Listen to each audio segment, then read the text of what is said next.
de parenté, ce sont des liens de coloré, comme on dit en Wolof. Chers amis ici présents, chers étudiants et étudiantes, mesdames, mesdemoiselles et messieurs, c'est avec grand plaisir et émotion que je vous salue chacun et chacune dans cette salle baptisée du nom du très regretté Amady Ali Dia.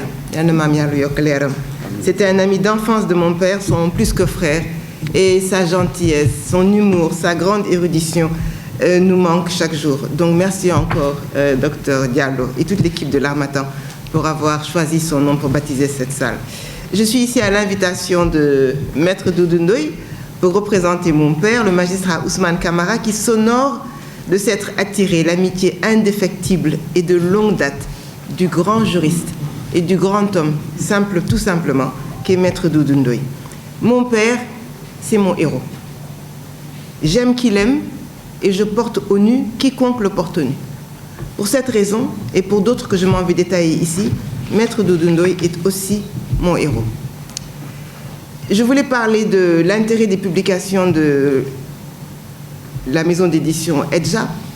En tant qu'enseignante-chercheur, c'est notre outil de travail de base et il en fait la genèse à la page 163. Mais je vais en venir directement au livre. Quel est son intérêt? Par des formations professionnelles, avant d'aborder le fond, je vais d'abord m'exprimer quant à sa forme.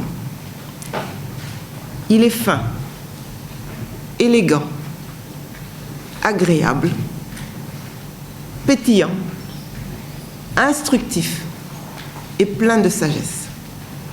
Vous allez me dire que j'ai dressé le portrait de l'auteur, mais le fait est que tout livre reflète son auteur. Celui-ci est sans prétention, à la fois simple et d'une grande classe. Je l'ai lu quasiment d'une traite. Quand je le déposais, c'était pour travailler. Et quand je le reprenais, le livre, j'étais encore dans le travail. Mais d'une manière très plaisante, parce qu'il m'instruisait sur notre droit, en me faisant entrer dans les coulisses de projets de loi, coulisses où la rédaction de nos textes par des patriotes, tels que Maître Doudou Ndoye, se heurtait hier, comme hélas encore aujourd'hui, à des forces économiques extérieures au Sénégal. L'expression si bien tournée se trouve à la page 134. Dans ce tome 1 de ses mémoires, Le temps des juristes, qu'il dédie ainsi expressément à la grande famille des juristes, si bien représentée ici, puisque nous avons des magistrats, des avocats, d'autres professions de juristes, mais aussi et surtout la relève, les jeunes, notre espoir, les étudiants et étudiantes en droit. Donc, ces juristes à qui Maître Doudou Ndoye a dédié ce tome 1, il est important que nous lisions ce livre parce qu'il y dit très simplement des vérités factuelles qui devraient nous amener tous et toutes à réfléchir sur notre droit afin de mieux en identifier les mots ainsi que leurs causes pour enfin élaborer les solutions durables qui s'imposent. Parce que, et ce sont des paroles de sages, Maître Doudou Ndoye écrit à la page 113, l'organisation judiciaire constitue la pierre de touche de tous les systèmes sociaux. Et il ajoute page 116, la justice doit avoir pour finalité d'atteindre la conscience de l'homme, sujet et non objet de droit. Elle doit le convaincre et le réconcilier avec ses semblables. La justice réconciliatrice et non facteur de division et de désordre. La civilisation africaine, dont Maître Doudou Ndoye se fait ici l'interprète, l'a si bien compris qu'elle en a fait sa philosophie, ainsi rendue en wolof par l'adage « Deug puso bu réer la, xale dina ko for, mag dina ko for ». La vérité est une aiguille égarée. L'adulte comme l'enfant peut la ramasser. Mais ce que l'on oublie en rappelant cet adage, c'est que la justice est assimilée à la vérité. Ate, deug. Rendre la justice, c'est dire la vérité. Et cette vérité est une aiguille. Or, à quoi sert une aiguille, sinon à raccommoder les pans déchirés du tissu, cette fois le tissu social. Maître Doudou Ndoye ne dit pas autre chose lorsqu'il écrit, page 117, un procès, qu'il soit civil ou pénal, n'est qu'une rupture de l'ordre social. Le fossé qui se creuse entre les deux êtres humains ne peut être comblé par le simple prononcé d'un jugement souvent abstrait et dans un langage inconnu. Ce qui pose aussi la question de la langue de notre droit, la question de nos langues nationales qui devraient être des langues officielles. L'Afrique du Sud a 11 langues officielles. Des petits pays européens, bien plus petits que le Sénégal, en ont 4. Nous en avons une qui n'est même pas la langue des Africains et des Africaines. Il faut que je continue avec le texte de Maître Doudou Ndoye, il faut que ce jugement comprenne en lui-même les éléments de son acceptation par les intéressés. Je vous laisse pondérer ces paroles de sagesse, qui sont peut-être et même certainement d'actualité, en vous recommandant instamment de lire l'intégralité du discours dont ce passage est extrait. C'est le discours prononcé par Maître Doudou Ndoye à la réunion du Conseil central de l'Union internationale des magistrats, UIA, à Dakar le 30 novembre 1983. Ce discours s'étend sur 4 pages et chacune renferme des pépites. C'est les pages 113 à 117. Sans compter les pages où Maître Doudou Ndoye va encore plus loin dans l'énoncé de vérité crue, comme c'est le cas dans le chapitre intitulé « Préférence nationale », pages 131 à 135. Chapitre dans lequel tout juriste, publiciste ou privatiste, tout politiste, de même que tout économiste, devrait se plonger afin de méditer longuement, très longuement, sur les pages consacrées à l'Organisation pour l'harmonisation du droit des affaires en Afrique.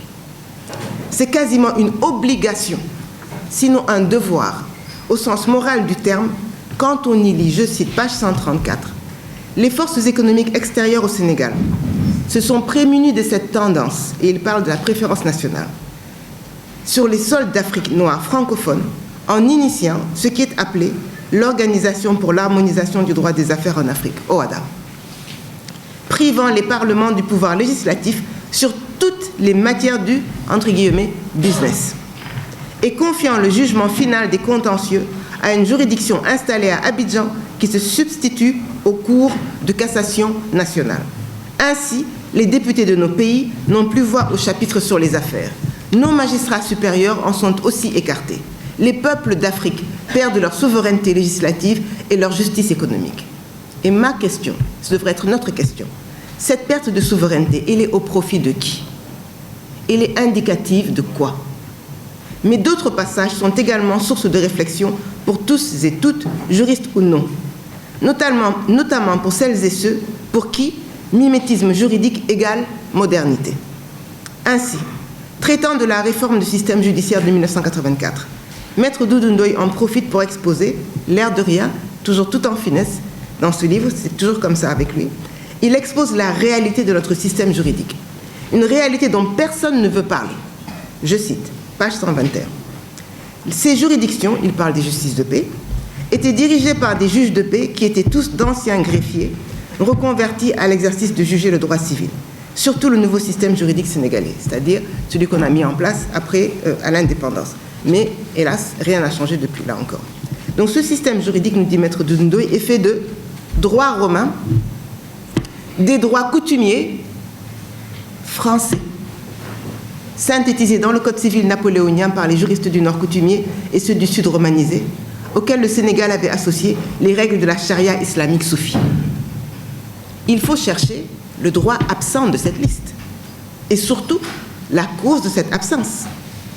Maître Doudou Ndoye nous y convie implicitement quand, dans son discours au Conseil central de l'Union internationale des magistrats auquel j'ai déjà fait référence, il rappelle cette évidence, hélas, mise à mal par le lancinant traumatisme de la sauvage brutalité de l'occupation coloniale. C'est que, écrit Maître Doudou Ndoye à la page 115, le droit, comme les moissons et la forêt, pousse sur le sol même où il s'applique. Comme la flore et la faune, il dépend du terrain. Dans tous les pays du monde, ce terrain est constitué de multiples couches déposées par les civilisations. L'Afrique a une civilisation. On est quand même dans le pays qui a vu naître Cheikh Anta Diop. Les religions, les philosophies successives, etc. Qu'ils soient, plus loin il écrit, qu'ils soient anglo-saxons ou latino-germaniques, ces systèmes de référence juridiques et judiciaires procèdent du même fondement culturel, de la même sève. C'est moi qui pose la question cette fois, encore une fois. Où est la sève de notre système juridique et judiciaire? Où sont leurs fondements culturels? Et ces questionnements sont d'autant plus pertinents que nous allons rendre hommage dans 3 jours au grand savant Cheikh Anta Diop, décédé un 7 février, né à Tchaïtou un 29 décembre 1923. Nous sommes donc dans l'année de son centenaire. Quel pas avons-nous fait, nous autres juristes, vers la renaissance africaine pour laquelle il a tout donné? Le livre nous montre des pistes et nous montre ce que Maître Doudou Ndoye a fait, a tenté de faire, les obstacles auxquels il s'est heurté, les réussites qu'il a quand même à son compte.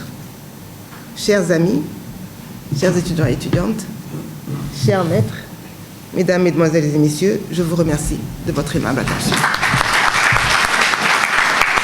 Partager beaucoup de choses. Et je souhaite que cela soit pour toujours. Maître Ibrahima Ndiéguène, secrétaire général de l'Ordre des avocats, représentant de Maître Mamadou Seck, notre actuel bâtonnier, votre présence m'honore. Je viens de dire en intimité que vous êtes la cheville ouvrière de tous les avocats du Sénégal et du barreau. Et vous êtes discret et toujours présent pour accomplir l'ouvrage, respectueux aussi de tous. Votre présence m'honore et j'en suis très heureux et vous remercie. Nous avons aussi dans cette salle son Excellence, Monsieur l'ambassadeur Seydou Kaloga, qui fut notre ambassadeur à Abidjan et aussi notre consul général en France. Ce que Massorna Kane semble avoir ignoré, ou ignore réellement, c'est que si les tissus, ou peut-être les formes sont choisies par Mariétou Mbaké, je dois ma tentative d'élégance actuelle à la bienveillante attention de Seydou Kaloga, qui est mon Pierre Cardin d'aujourd'hui. C'est lui qui m'habille. C'est lui qui m'habille. Alors je voudrais le remercier de m'habiller et de penser à moi. Et je voudrais aussi dire à Madame Aminata Ly Ndiaye, membre du Conseil constitutionnel, magistrat qui fut jeune avec nous et qui a aujourd'hui atteint la maturité professionnelle pour siéger au Conseil constitutionnel du Sénégal. Elle est notre sœur bien-aimée et depuis fort longtemps, nous avons les relations de courtoisie les plus parfaites. Et sa présence ici représente aussi en même temps, pour moi, Mamadou Badio Camara, président du Conseil constitutionnel, qui est notre jeune frère, qui est notre ami, à l'égard duquel j'ai la plus grande estime. Monsieur Cheikh Tidiane Lam aussi est ici, un magistrat émérite qui exerce aujourd'hui dans les rangs du ministère de la Justice, qui est écrivain, penseur, juriste, que nous connaissons depuis fort longtemps. Alors, si je dois citer chacun d'entre vous, je peux dire de chacun ce qui fait notre bonheur d'être ensemble.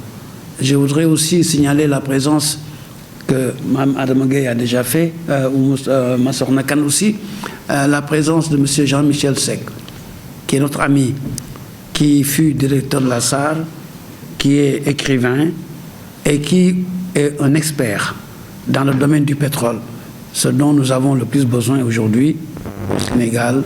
Il est présent, cela nous honore et nous réconforte dans nos pensées pour le Sénégal. Mais aussi et surtout dire bonjour et bienvenue à mon ami, mon vieux frère, mon vieux compagnon, le saltigué de Dakar, Lamine Ndiaye Massogi. Lamine Ndiaye Massogi est saltigué, il représente les augures des Lébou. C'est eux qui font les augures, qui nous parlent de l'avenir. qui nous mettent en rapport avec les Pangols pour nous protéger. Il est présent en même temps que mes compagnons, mes amis d'enfance, mes petits frères des Pinch de Dakar. Car ceux qui ont lu ce livre, cette tentative de livre, car je ne me vois pas écrivain pour prétendre avoir écrit un livre, mais j'ai tenté simplement de raconter une partie de ma vie qui me semble nécessaire ou utile à certaines professions. Et quand on a exercé une profession pendant 5 ans, et une profession particulièrement difficile, et croyez-moi, la profession d'avocat est l'une des professions les plus difficiles au monde. Je le crois très sincèrement. Et quand on l'a exercé aussi longtemps, on a recueilli des souffrances. On a aussi recueilli des bonheurs. Et à mon avis, il n'est pas sans intérêt de faire partager ces souffrances et ces bonheurs aux jeunes, et surtout aux jeunes qui viennent d'accéder à ces professions-là. Et c'est pourquoi seulement j'ai tenté de raconter, sans avoir la prétention d'avoir la plume d'un écrivain. Et c'est en cela que j'ai raconté dans cette tentative une partie de ma jeunesse, et aussi que j'ai raconté ce que je crois savoir du lieu de ma naissance. Mon quartier, mon pinch, qu'on appelle ça, comme on le dit chez les Lébou, le pinch, et même chez tous les Wolofs maintenant, Pencho, le pinch et le quartier de Tchédem est là. Ils sont tous là, disons, les vieillissants sont là. Je n'ai pas invité les jeunes. Les jeunes de nos quartiers aujourd'hui constituent une foule de milliers de jeunes qui vocifèrent. Mais les notables qui conservent les traditions sont encore là. Bon, ils sont tous venus au nom du pinch de Tchédem. Et je signale aussi que presque tous les autres pinch de Dakar sont représentés. Je vois Ousseinou Diagne, Sakhir Diagne, Abdelaziz Diagne, la Médina et le plateau sont là et représentés. Pourquoi je dis cela?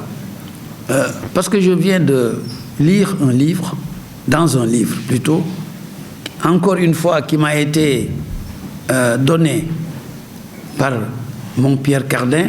En même temps, il me fournit le style vestimentaire et qu'il me fournit aussi des ouvrages utiles à lire pendant mes moments perdus ou mes nuits d'insomnie. J'en ai très peu de nuits d'insomnie, mais pendant les heures que je consacre à la lecture, la nuit surtout.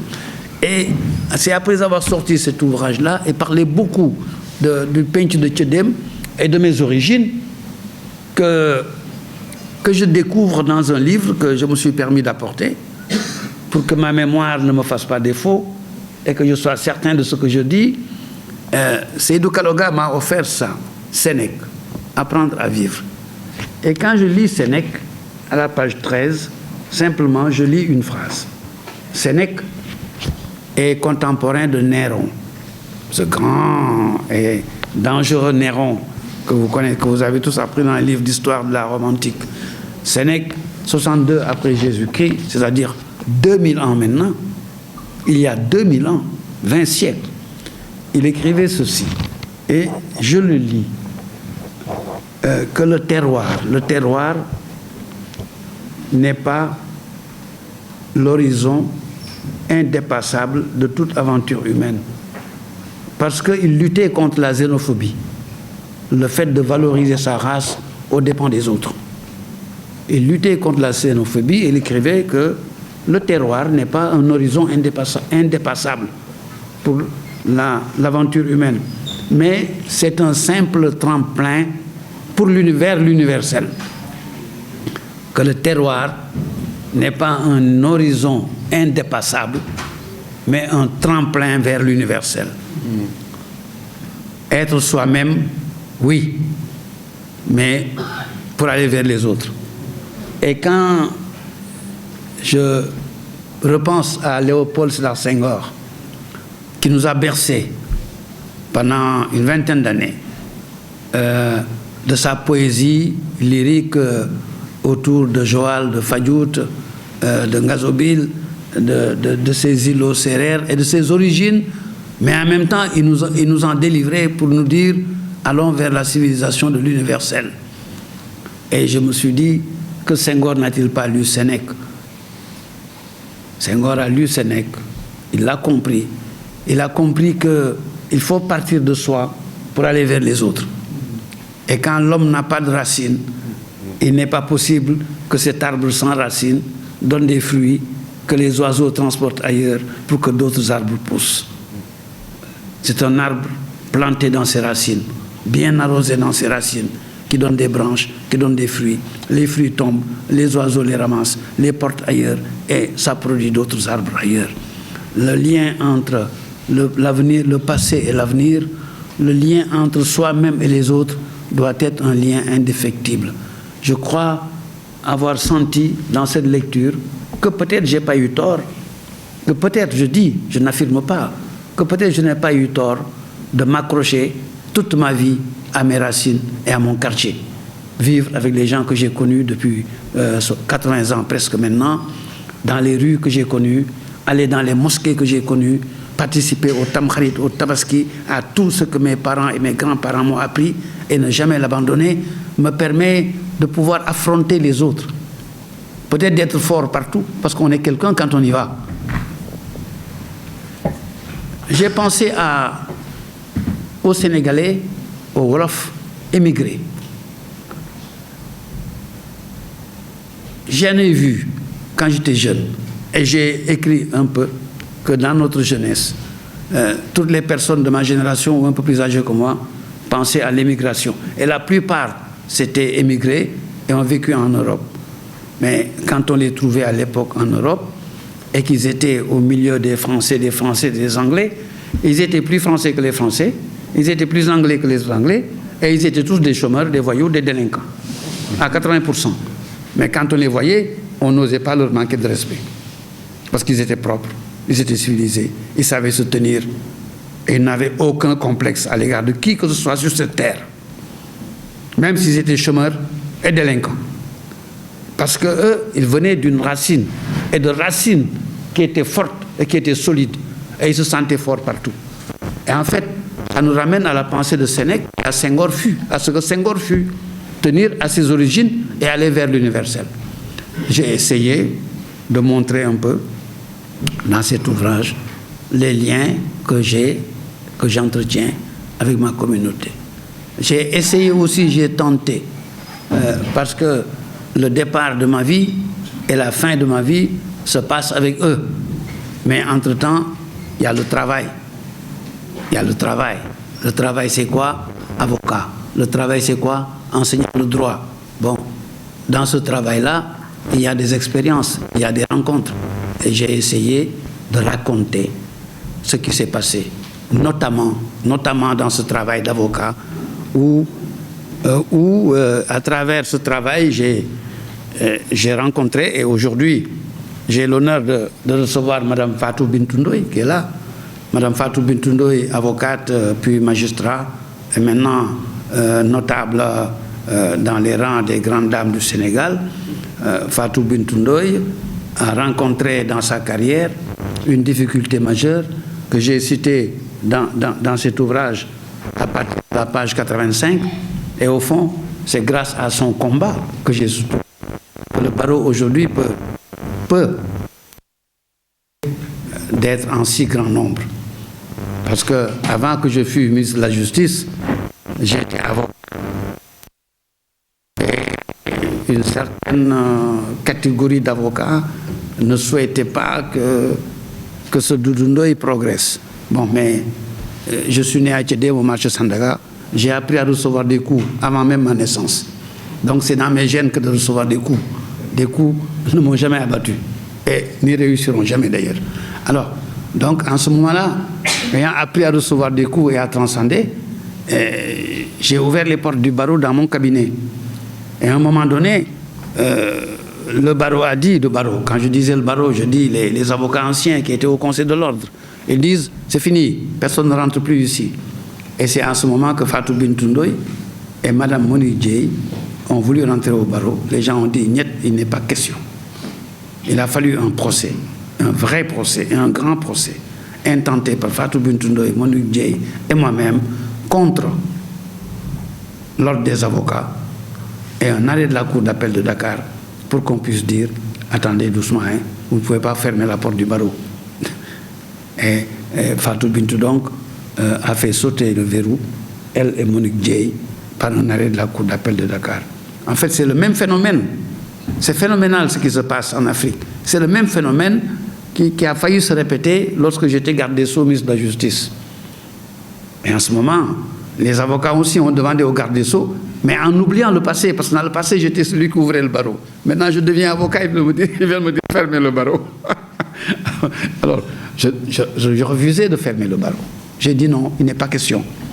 J'ai un diplôme, et encore, moi j'étais titulaire du CAPA français, du certificat d'aptitude de la profession d'avocat, en France. Je l'ai eu en France.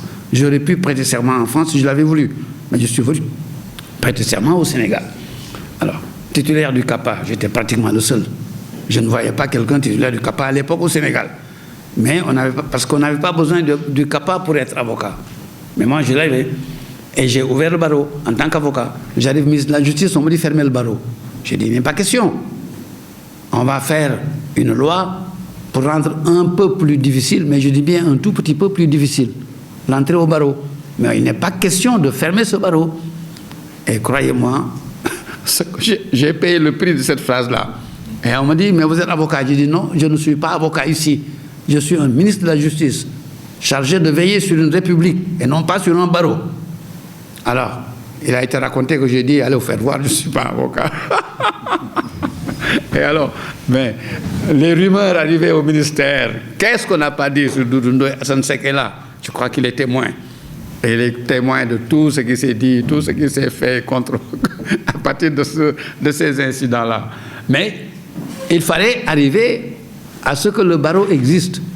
Bon, dans ce livre, dans cette tentative de livre, j'ai écrit les progrès qu'on a fini par faire faire. Alors, par comparaison, en ce moment précis, je sais, de fait, hein, c'est pas écrit, que le Conseil de l'ordre des avocats, et notamment les autorités ordinales, monsieur le secrétaire général, aurait souhaité, aujourd'hui il souhaite même, que beaucoup de jeunes avocats du Sénégal puissent aller dans les régions pour accomplir leur ministère dans les endroits où il n'y a pas d'avocats. Et ils rencontreront beaucoup de difficultés pour y arriver. Parce qu'on a perdu le coche en 1984. À cette époque, quand on faisait cette loi sur le barreau, je l'ai écrit dans cet ouvrage, il y avait un article que j'avais inséré dans le projet de loi. J'avais mis que désormais, il va y avoir une régionalisation des barreaux. C'est-à-dire ne pas créer des barreaux à Kaolack, Thiès et autres, mais régionalisation de l'exercice. Ça veut dire que moi, Doudou Ndoye, avocat, ayant mon cabinet à Dakar, si j'ai une affaire civile et commerciale à Kaolack, je suis obligé de l'envoyer à un avocat installé à Kaolack. Je fais tout le travail, mais je lui envoie, et c'est lui qui fait les papiers là-bas, et il prend sa part d'honoraire.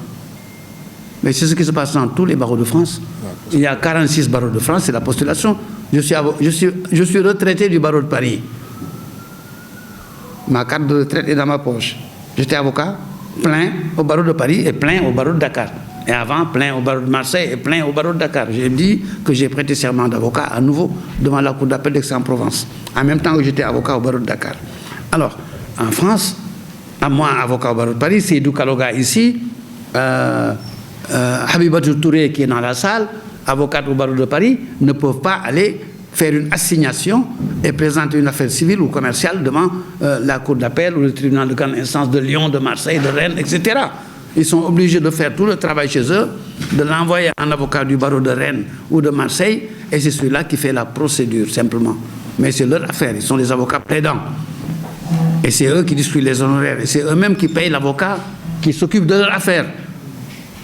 Et ça aurait permis, à l'époque, à tous les jeunes avocats du Sénégal d'avoir le courage d'aller s'établir à Tambacounda, à Kaolack et autres. Je me souviens à l'époque, Badou Sen, Ousmane Sarr, Bokar Niam, moi-même et tous les avocats de ma génération, nous passions notre vie sur les routes du Sénégal. Il y en a qui sont morts d'accidents de circulation, beaucoup. Nous passions notre route sur notre... Et ma femme m'accompagnait, elle le sait. J'ai mis dans mes mémoires que c'était ses vacances. Ces vacances, c'était de courir les risques de ma voiture. Je vous assure, je roulais à 130, 140, jusqu'à 180 à l'heure sur les routes du Sénégal. À l'époque, il n'y avait pas autant de voitures. Elle était tout le temps dans ma voiture et quand j'allais plaider, elle était au marché. Bon, heureusement, j'ai été toujours bien nourri comme ça. Nous passions notre vie sur les routes du Sénégal pour aller plaider partout, pour aller faire des assignations, des conclusions, des enrôlements. Mais pourquoi ne pas donner une part à un avocat local qui le fasse pour vous plutôt que de passer votre temps à faire 16 heures de route par semaine? Et à l'époque, les avocats encore, qui n'avaient pas l'esprit ouvert, ont dit niet. Ils ont fait tellement d'histoires que j'ai reçu une lettre du président Abdou Diouf qui m'a dit votre paragraphe là sur les régions là, il faut l'enlever. Ils sont en train de trop m'emmerder. Et on l'a enlevé du projet de loi. Aujourd'hui, comment on va faire pour faire que les jeunes puissent aller développer ce Sénégal et mettre le droit au service de nos concitoyens? Quand on a perdu 20 ans ou 30 ans dans la réflexion et dans l'action, il est très difficile de rattraper. Après, il y a des habitudes qui viennent, beaucoup de choses difficiles. Alors, j'ai essayé de raconter des choses comme ça. Et aussi, bon, les mésaventures de ma vie, c'est écrit. Ce n'est pas nécessaire, à mon avis, d'en parler ce jour. C'est dans l'ouvrage. Bon, mais ça, c'est la politique. La politique, excusez-moi, domaine que j'ai vécu parce que je suis né dans la politique. Moi, je ne suis pas devenu politicien. Non, non, non. Je ne suis pas devenu politicien. Je n'ai pas choisi de faire de la politique. Je suis né politique. Point. 1950, 1951, 1952, j'avais à peine 6 ans, 7 ans. Je jetais des pierres dans les rues de Dakar au président Lamine Gueye. Je ne savais même pas pourquoi je jetais des pierres, parce que mon père en jetait, mes oncles en jetaient. Mais c'est vrai. Comme aujourd'hui, tous ces enfants qui terrorisent les rues de Dakar, je l'ai fait avant eux. Moi, ils ne m'inquiètent pas. Je ne sais même pas pourquoi je jetais. Tout le monde jetait des pierres autour de moi. En bas, Lamine Gueye, vive Senghor. En bas, Senghor, vive Lamine Gueye. Et mon père adoptif, que j'appelle mon père. Quand je dis mon père, je parle de mon père adoptif. Moustapha parlera de son père biologique. Et moi, je parle toujours de mon père adoptif. Nous avons 2 pères et 2 mères. Alors, mon père et mes 2 pères étaient les cousins germains du papa de Mam Adama Gueye. Donc, de Abbas Gueye, qui est le frère de son père. Et Abbas Gueye était le colistier de Senghor dans tous les combats politiques contre Lamine Gueye. Et nous, on dit, mon père dit, comme eux ils font aujourd'hui, c'est mon cousin qui fait de la politique, je m'en moque, je vais être à côté de lui. Et il était brigadier chef de police. Et il était brigadier chef de police. Il prend le drapeau Senghor dans sa maison, il prend un comité de Senghor dont il s'occupe, Abbas Gueye vient avec Senghor, Lamine Gueye dit on va vous tuer, eux aussi ils disent on va vous tuer. Et il faisait ouvertement de la politique. Et moi j'étais au milieu, petit garçon, 5 ans, 6 ans, 7 ans, j'étais des pierres, on nous emmerdait toute l'année. Et donc, j'ai vécu comme ça, je ne sais même pas comment je fais de la politique. Moi, je fais de la politique parce que je dois en faire. C'est tout, point. Je n'attends rien de la politique. Mais parce que pour moi, politique égale s'occuper de sa société. Politique égale s'occuper de ses enfants des autres et de l'avenir qu'on prétend pouvoir donner à sa société. Quand on dit « je ne m'occupe pas de ma société », je n'aime pas ma société, cela veut dire je n'aime pas mes enfants, je n'aime pas mes petits-enfants. Parce qu'il faut faire en sorte que vos enfants et vos petits-enfants vivent dans une société où ils peuvent se sentir bien. Un point, c'est tout. Mais vous ne pouvez pas le faire sans la politique. Vous pouvez ne pas faire une politique de parti politique. Ce n'est pas nécessairement dans les partis politiques qu'on fait la politique. C'est l'art de penser la cité, l'art d'apporter des idées, l'art de concrétiser ses pensées pour le bonheur de son peuple et de ses enfants, de ses petits-enfants. C'est ça que j'appelle la politique. Donc, un avocat est parfois, par définition, un homme politique qui ne le sait même pas. Parce que son rôle est de supporter, son rôle est de se battre. Et c'est par là que je vais terminer pour dire quelque chose à mes confrères. Récemment, je discutais, je crois, avec Massour Nakan ou avec un autre sur la profession d'avocat. Et je disais que l'avocat est celui qui supporte les douleurs de tout le monde. Les douleurs de la justice en tant qu'institution et les douleurs de son client. Parce que je crois que, madame, monsieur les magistrats, vous ne me démentirez pas, tout magistrat est limité à un point donné de la marche de la justice. Tout magistrat. Le juge du tribunal, il est au tribunal, quand il a signé son jugement, c'est terminé pour lui, il n'existe plus dans l'affaire.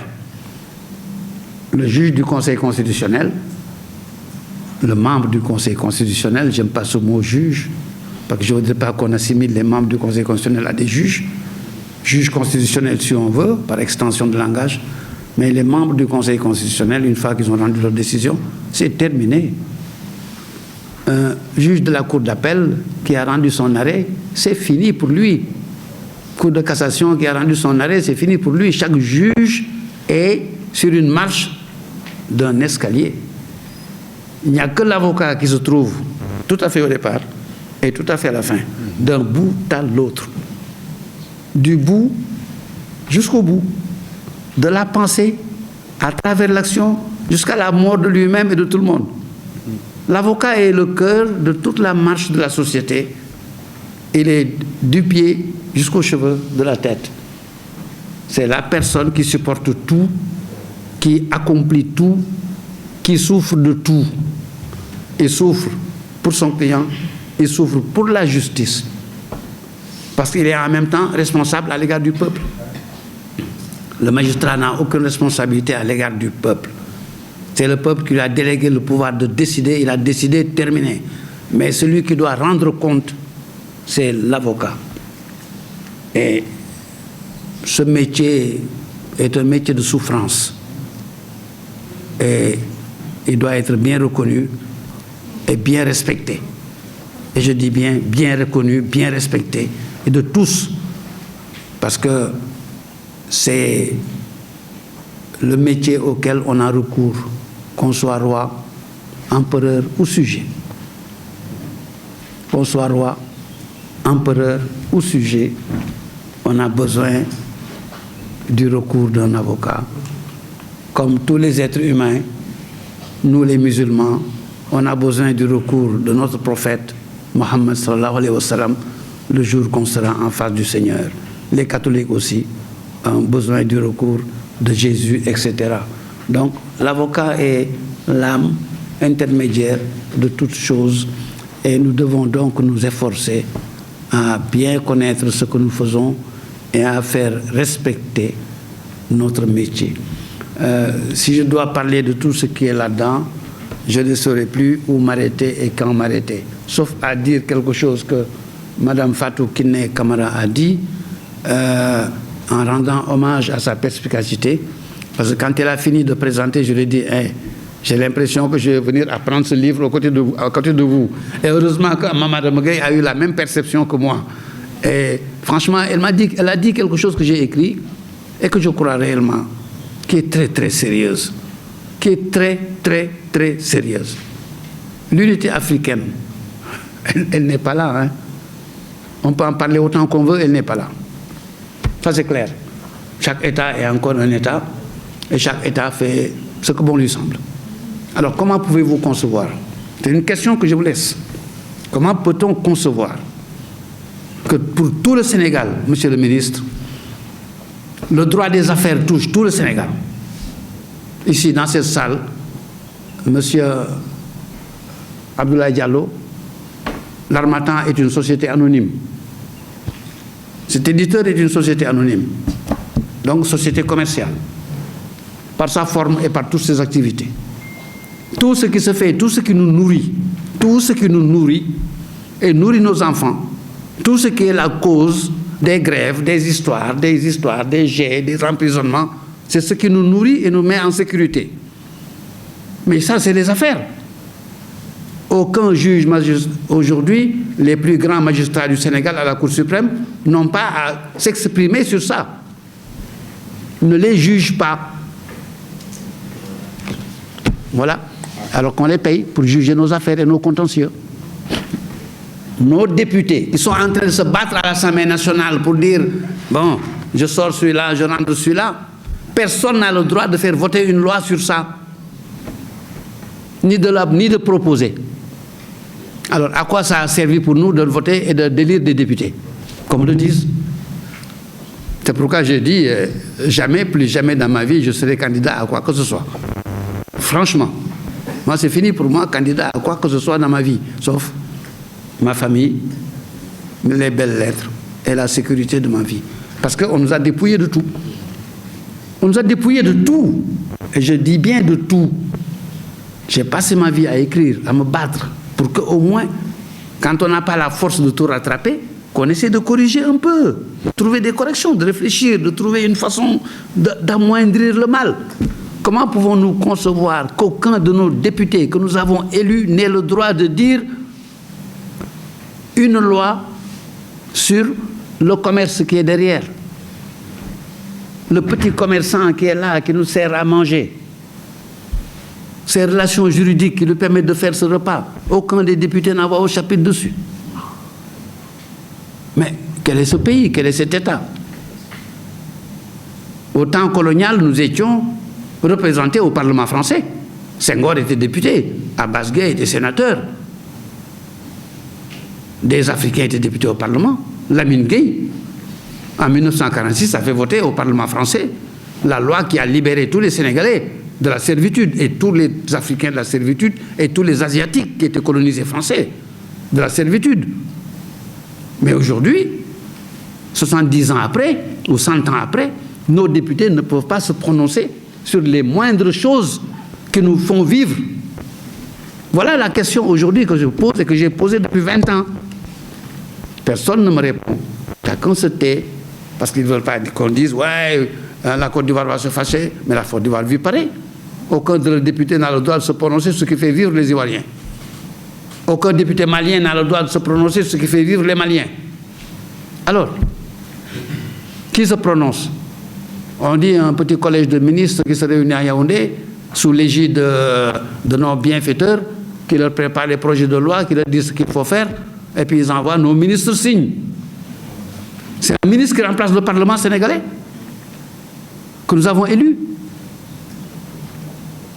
C'est un juge de Guinée-Bissau, qui est à Abidjan, qui va remplacer Mme Aminata Ndiaye à la Cour, qui est à la Cour suprême, quand il était à la Cour suprême, pour juger les affaires du Sénégal. Alors qu'il parle portugais. Et il a été formé dans le droit portugais. C'est un juge du Bénin, du temps qui a été formé au droit de l'arrêté et du décret du commandant de cercle. Alors que nous étions dans une tradition juridique établie. On connaissait les limites des droits et des obligations. Eux, ils ne l'ont pas connu.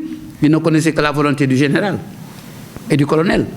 Et c'est eux qui viennent remplacer nos magistrats de la Cour suprême pour juger notre business. Et l'État du Sénégal est là et nous parle de tout, de rien. Alors que l'essentiel de notre pays n'est plus là. Merci, madame. Je ne savais même pas que je l'avais si bien dit. Merci à vous. Mais vous qui l'avez si bien compris et qui l'avez si bien exposé, je pense qu'il est un peu temps quand même que nous tentions au moins de faire corriger un tout petit peu. Et je crois que, monsieur le représentant du bâtonnier, il y a un rôle institutionnel du barreau que nous devrions accomplir. Le barreau est à la croisée de tous les chemins. Et le barreau est là pour les avocats, pour les clients, mais le barreau est au cœur de toutes les institutions. Parce que toutes les lois, tôt ou tard, passeront par un avocat. Et je pense que le barreau doit, de temps en temps, exprimer ses préoccupations institutionnelles, aussi bien pour la justice du Sénégal que pour les justices de l'Afrique. Ce n'est pas un justicier qui a parlé, mais c'est simplement un citoyen.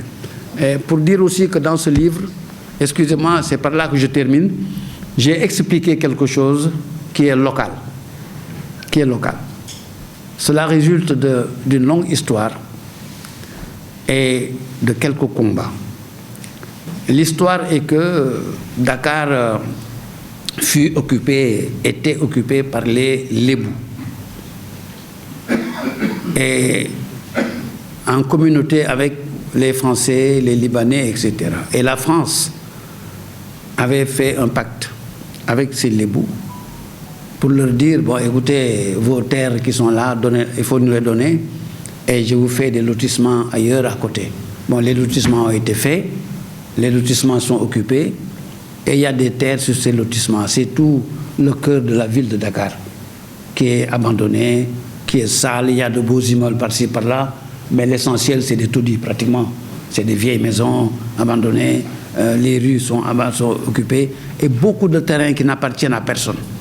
En tout cas, pas à moi, et pas à Mamadou Mogué, mais qui sont censés être pour l'usage de la collectivité.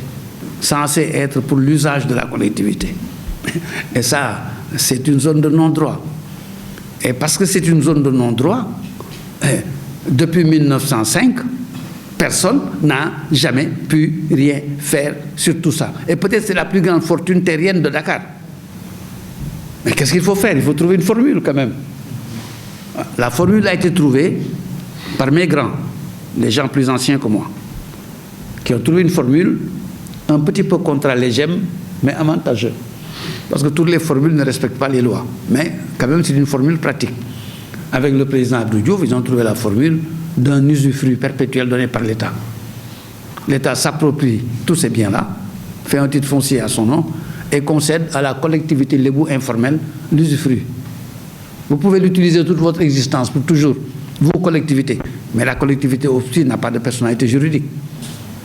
C'est quoi la collectivité lébou? Mais tout le monde fait partie de la collectivité. Une collectivité n'est pas définie en droit. C'est de la sociologie.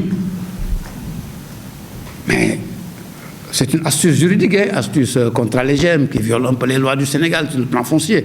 Mais tant que ça nous arrange, on n'a rien à dire. Et cette collectivité a pu réduire ce problème en créant une société civile immobilière, dite de la collectivité. Et tous les biens ont été versés à ces sociétés civiles. Et donc, on rentre dans le droit moderne. Parce que la société civile peut être propriétaire. Et là, on est rentré dans le droit moderne. C'est fini. La question de droit est réglée. Et les biens sont immatriculés, sont mutés au nom de la collectivité. Donc la question est réglée. Alors, qu'est-ce qui n'est pas réglé maintenant? Comment faire en sorte que tout cela soit utile? Comment faire que tout cela soit utile? Jusque-là, ce n'était pas moi. Je l'ai trouvé là, c'était nos grands qui l'ont fait. Mais maintenant, nos grands n'ont jamais su rendre ces biens-là utiles. Il fallait donc des combats pour que ces biens soient utiles. Aujourd'hui, nous avons mis en œuvre des structures, des petites sociétés de gestion, des groupes sociaux, pour transformer, faire en sorte que ces biens aient de l'utilité. Là où cela a été fait, j'ai mis dans l'ouvrage qu'il n'y a plus de problème social. Mes congénères de Tchedem sont là, ça a été bien appliqué là-bas. Aujourd'hui, ils sont tous là. Personne ne manque de rien, de ce qui est nécessaire à sa vie, dans tout le quartier. Personne ne manque de rien dans ce qui est nécessaire pour sa vie. Tamkharit, rien n'est payé, tout est gratis. Tabaski, chacun peut acheter son mouton. Quelqu'un qui est malade, il est soigné. Quelqu'un qui est mort, il est enterré, l'argent tombe. Les femmes reçoivent de l'argent pour faire leur commerce. Les jeunes vont bientôt avoir pour chacun une villa. C'est une œuvre collective qui peut se transposer dans presque tous les quartiers de Dakar. Et je viens d'écrire que cela devrait aller dans tout le Sénégal. Je vous révèle, sur mon honneur, sur ma vie, que lorsque le président Macky Sall m'a accordé l'obligation de présider la Commission nationale de réforme foncière et que j'étais en train de faire ce travail, il m'a fait envoyer 2 experts de la Banque mondiale, un Français et un citoyen des Pays-Bas. Ils sont venus me dire, le président Macky Sall, parce que ça c'est pas un secret, ce n'est plus un secret pour moi, bon, ni pour lui non plus, c'est pourquoi je le raconte. Ils sont venus me dire, le président Macky Sall vous demande de faire en sorte que ce que vous êtes en train de tenter pour vos collègues libres de Tchedem et de Dakar là, qu'on le transpose sur tout le Sénégal. Et qu'est-ce que j'ai répondu à ces 2-là? Je leur ai dit, écoutez, dites à mon président que Déjà, sa commission foncière là me suffit comme problème. Et que ce qu'il me demande, je ne peux pas le réussir. Et je vais vous dire pourquoi. Je l'ai commencé dans mon quartier, dans les quartiers environnants. Ils m'ont traité de tous les noms d'oiseaux sur la terre. Parce qu'ils ne peuvent pas me tuer. Et parce que je suis parmi eux. Parce que j'ai subi les mêmes coups dans ma jeunesse qu'eux, qui ne peuvent rien contre moi. Mais qu'est-ce qu'ils ne m'ont pas fait? Qu'est-ce qu'ils ne m'ont pas dit? Et je n'arrive pas encore à le réussir avec eux. Je ne vais pas aller voir les Diola pour me faire tuer. Je ne vais pas aller voir les Sérères pour me faire tuer. Ni les Alpulaar, il n'est pas question. Déjà, je suis en train de chercher à échapper à mes parents lébous. Et moi, je ne gagne rien du tout, que des insultes. Alors, allez lui dire ça. Dites-lui, quand j'aurai fini avec, maintenant, c'est lébou, on en parlera. Et ça, il y a longtemps, hein, ça fait plus de 10 ans. Alors, maintenant, l'État est en train de se rapprocher des peuples de l'intérieur pour leurs terres, avec des petits décrets qui viennent d'être modifiés. Et je dis dans cet ouvrage que l'exemple que nous avons commencé peut être appliqué à tout le Sénégal maintenant. Cela permettra de résoudre les gros problèmes qui sont là, qui vont s'accroître, les conflits qui se passeront entre les villages et les détenteurs des terres. Massokhna Kane arrive, il vient dans une zone, il demande 500 hectares, un maire qui est son ami lui signe un papier, il met dans sa poche, il ne met plus jamais les pieds là-bas. Quand le paysan qui vient avec ses chefs rentre là-bas, on dit « Ah, ça c'est la terre de Massokhna Kane ». Après, il prend les diassis, il commence à se battre. Ça doit finir. Et il faut trouver un modèle de société qui permette à ces villageois-là, comme nous, aujourd'hui, dans nos quartiers, d'avoir la main sur nos biens et de pouvoir les valoriser et de discuter avec tout homme porteur de capital et de savoir qui viennent travailler et d'ouvrir les portes. Mais en même temps, de faire en sorte que sur nos propres biens, il y ait une structure juridique. Le droit n'est pas fait pour être une prison. Le droit, c'est des hommes et des femmes qui l'ont créé de leur tête. Que le droit français, américain, anglais, chinois, comme on veut. C'est des hommes qui ont pensé, qui ont dit, telle règle, il faut l'appliquer, l'empereur, le roi, le chef, il le fait voter ou il l'applique par la force. Parce qu'il a un but.